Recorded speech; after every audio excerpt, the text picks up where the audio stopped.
welcome to the Deep Dive. This is where we take a whole stack of sources, articles, research, you name it, and we pull out the key insights, basically trying to help you get informed fast. Today, we're jumping into something pretty specific, a real deep dive into competitive gaming strategy. We're looking at a key match from a League of Legends tournament match B6, Bannock versus Kenny. All right, so our mission here is basically to break this match down, minute by minute. We want to pull out the tactics, those surprising plays, the big decisions that led to the win. And look, even if you've never touched League of Legends, honestly, the ideas here, team strategy, execution, how you adapt, they apply pretty much everywhere. Yeah, the source we're working from is super detailed. It's almost like a live commentary with strategy notes baked in. So we can get past just the score and really understand the why. Okay, let's get into it then. Two teams, and right away you see two very different ways of thinking, don't you? Yeah. Two distinct philosophies.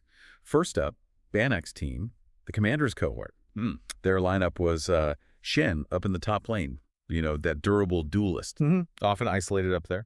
Jarvan IV in the jungle, the roamer, looking for those surprise attacks.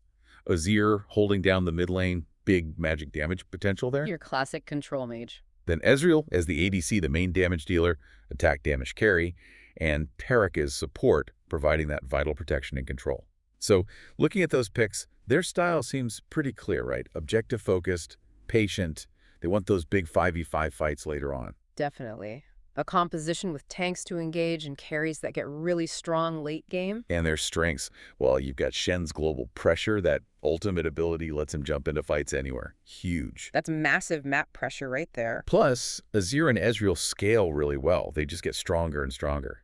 And Taric's ultimate, that invulnerability, it lets them just walk through enemy attacks sometimes. It's a huge safety net against aggressive dives. But they weren't perfect. Their early game could be a bit slow. Jarvan, if he falls behind, he might not keep up power-wise with the enemy jungler. Yeah, he can get outscaled. That's a risk. And they really needed good positioning in fights. Couldn't just run in blindly. Precision was key for them. Okay, so on the other side, Kenny's team, the Guardian's Fortress. Right. They had Garen, top super tanky, regenerates health. Rammus in the jungle, that armored tank who loves when people attack him. The ultimate counter-engaged jungler, really. Galio mid, another tanky character, good against magic damage. And then Caitlyn as their ADC, known for her massive attack range and traps. Zone control specialist. And Braum supporting her, the big shield guy.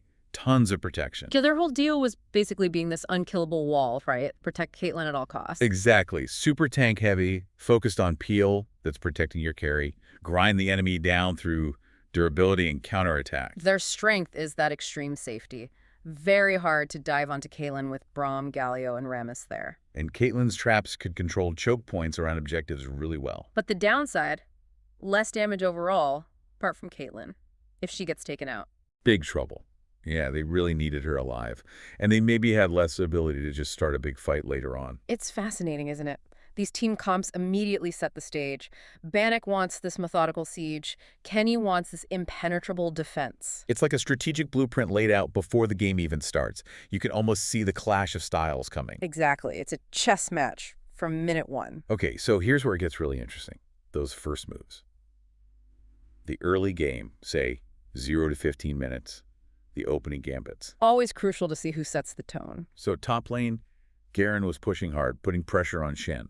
But Shen was, soaking it up, playing safe, waiting for his moment with that global ult. Just absorbing pressure. Yeah.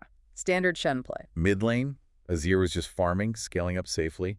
Galio tried a few roams, tried to make plays elsewhere. But Jarvan was watching him, right? Yeah. Shadowing his move. Exactly. Kept him honest. And bot lane, Ezreal was playing kind of cautiously, while Caitlyn used her range and traps to push the wave, create pressure. Setting up her zone. Then the first big moment, first blood, came at around 8:30. Yep, 8:30 on the clock. Big moment. Jarvan ganks, bottom lane, the classic jungle surprise attack. Yeah. And then boom, Shen ults in from top lane, just appears right in the fight. That global presence paying off immediately. And the key part, Taric flashes forward, uses that short to teleport, lands this perfect stun on multiple enemies right under their own turret. A triple stun under tower. That's incredibly risky, but perfectly executed. Huge payoff. Ezreal picks up 2 kills right there. That's massive gold for the ADC early on. That wasn't just a good play. That was like a statement. Coordination, timing, using multiple resources converging at once. Totally. It shows how you can overwhelm defenses with that kind of coordinated strike. And it really makes you think, doesn't it? How much does one play like the Taric stun actually change the whole feeling of the game? Yeah, the momentum shift, the confidence boost. Exactly. Is it just the mechanics, or is it how Bannock used that advantage afterwards? Getting Ezreal those kills, that's fuel for the fire. Well, they definitely started using that lead moving into the mid-game, that 15 to 25-minute mark. This is all about objective control. Spreading the advantage across the map. Bannock started controlling vision, putting down wards around the mid lane. They were slowly chipping away at the outer towers. Methodical pressure. And Shen started split-pushing top, going off on his own, pushing the lane, forcing Kenny's team to react. Splitting their focus. Classic Shen strategy when you have that teleport available. Then, around 19.40, a big fight breaks out over the Rift Herald. That's that objective that helps push towers down hard. Right. Kenny's team probably felt they had to contest it. Yeah, they forced the fight. Galio ults in, Rammus taunts Azir, locks him down, and Caitlyn just starts unloading on Jarvan. Looked really bad for Bannock for a second. Things could have gone south fast there. But then, clutch Taric ult. Lands just in time. Makes them invincible for a bit. That ultimate is such a momentum killer for the enemy team. Totally turned it. Ezreal, now safe, cleans up. He fires off his own ultimate, that True Shot Barrage, catches Caitlyn way at the back. Huge pickoff. Wow. Sniping the main damage threat after surviving the initial burst, that's game-changing. And just a few minutes later, about 23.50, after winning another sort of slow, grinding fight, 3 kills for 1, Bannock secures Baron. The Baron buff. That's usually the key to breaking open the base. For sure. So for this whole mid-game phase, gotta say Ezreal was probably the MVP, right? Just consistent damage, always safe, getting those key objectives. Yeah, he really stepped up, especially with those long-range snipes and securing Baron. It shows how controlling vision and objectives, even if fights are messy, is what really builds that strategic advantage. It's not just about winning the fight itself, but what you get from it. Exactly. Turning tactical wins into real map control, that's the difference maker. And that control led straight into the late game, 25 minutes plus, the final siege. With Baron buff, Bannock had all the pressure. Oh yeah. Pushing all 3 lanes at once.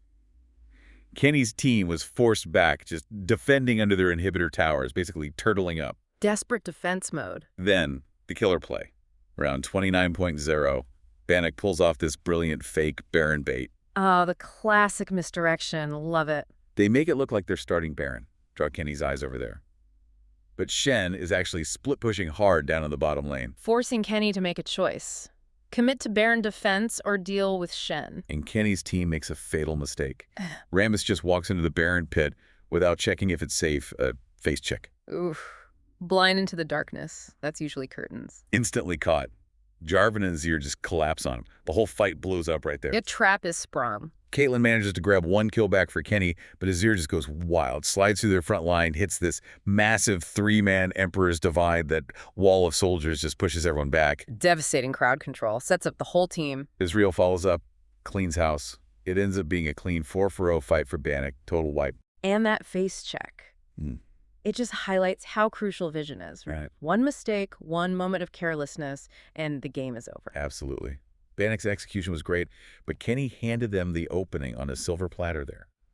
It shows how capitalizing on opponent errors is just as important as your own brilliant plays. True in any competition, really. After that wipe, it was basically over. Bannock just marched down mid, took the Nexus, the main base structure at 32.9, all 5 members still alive. Methodical finish. Yeah, the final result. Bannock wins, 16-9 kill score. It was slow, disciplined, all about team play and just weathering the storm Kenny tried to create. A real masterclass in control. Controlled chaos is a good way to put it. So looking back, who's the overall MVP? For me, it really has to be Taric, Bannock's support. Interesting pick, but I can see it. Go on. His stats were 1 kill, 1 death, 14 assists, barely died, involved in everything. And those critical ultimates, he landed. They completely shut down Kenny's main engage plan with Galio and Rammus. Neutralize their win condition, basically. Yeah, that's huge. It really shows how vital that support role can be, the enabler. Definitely. Yeah. But you also got to give an honorable mention to Shen, right? Oh, absolutely. Perfect ult timing throughout the game. And that split push pressure was immense for their map control. Plus the fact he never died. That's just impressive discipline in the top lane. Yeah, flawless game from him on the macro level. This whole match, it really drives home that winning isn't always about flashy aggression. Right. Patience, precision, disciplined execution. Exactly. Like the source said, in a fight between guardians, the one who controlled the battlefield won. It wasn't the strongest shield wall, but the smartest tactical control. A powerful lesson. Sometimes the player setting up the plays, controlling the space, is more impactful than the one getting the final hit. The linchpin of the operation. So there you have it, a deep dive into just one game, but hopefully pulling out some real insights into strategy, adaptation, and just how crucial execution is. Hopefully useful ideas even outside of gaming. Definitely. And maybe it leaves you with this question to think about. In your own world, business, projects, whatever challenges you face, how often does that methodical patience, that one perfectly timed, precise move, win out over just trying to use brute force or speed? Yeah, where are your Taric moments? Those crucial defensive plays that enable everything else. Or maybe, how could you use a Shen split push, create pressure somewhere unexpected to open up the main path? Lots to chew on there.